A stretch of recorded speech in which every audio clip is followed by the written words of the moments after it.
తెలుసు. తెలిసి కూడా అడుగుతాడు మన దేవుడు, తెలుసా? ఆదాం దాక్కున్నాడని దేవునికి తెలుసా తెలీదా? తెలుసు. ఆదామా నువ్వు ఎక్కడున్నావని అడిగాడా? అడిగాడు. అంటే నీ నోటి నుండి నిజం రాబట్టాలని. నువ్వు అడుగుడు ఇవ్వబడిన మాట మీరు చూశారుగా. మనం అడగాలి, అడుగుతాడు దేవుడు. కయ్యూనా నీ తమ్ముడు ఎక్కడని అడిగాడు. కయ్యూను తన తమ్ముడిని హేబెల్ని చంపాడని దేవునికి తెలియదా? తెలుసు. తెలిసిన ఎందుకు అడుగుతున్నాడు దేవుడు?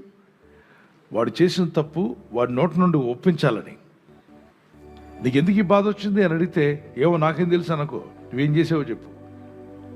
తప్పుడు తీర్మానాలు తీసుకున్నావా? తప్పుడు నిర్ణయాలు తీసుకున్నావా? సమయాన్ని వాడుకోలేదా? ఎందుకు ఈ స్థితి ఏర్పడింది నీకు? ఎందుకు ఏడుస్తున్నావు?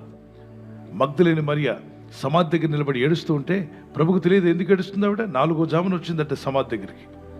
కొంతమంది అంటారు ఉదయకాలం 4 గంటలు లేచి ఎక్కడ ప్రార్థన చేస్తాను. స్త్రీలు లేచారయ్యా, స్త్రీలు లేచి వెళ్ళి ప్రార్థన చేయడానికి వెళ్ళారు. ఆసక్తి ఉంటే, మనసుంటే ఏంటి చెప్పండి, మార్గం ఉంది. ఎందుకు 4 గంటలకు ఎక్కడ లేస్తామంటే రాత్రి పడుకుందే 10-12 గంటలకు పడుకుని 4 గంటలు లేస్తామని. అయితే నేను ఒక ప్రకటన చేస్తాను.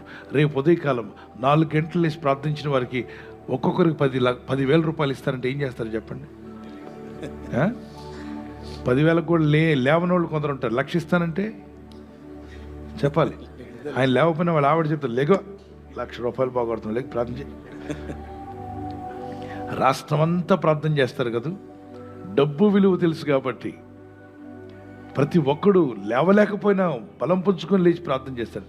డబ్బు విలువ తెలిసిన వాడు డబ్బు కొరకు చేస్తాడు. దేవుని విలువ తెలిసిన వాడు ఏ డబ్బు లేకపోయినా దేవుని సన్నిధిలో చేస్తాడు. దేవుని విలువ తెలుసు.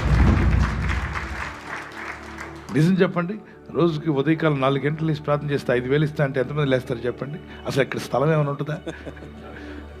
మిమ్మల్ని కూడా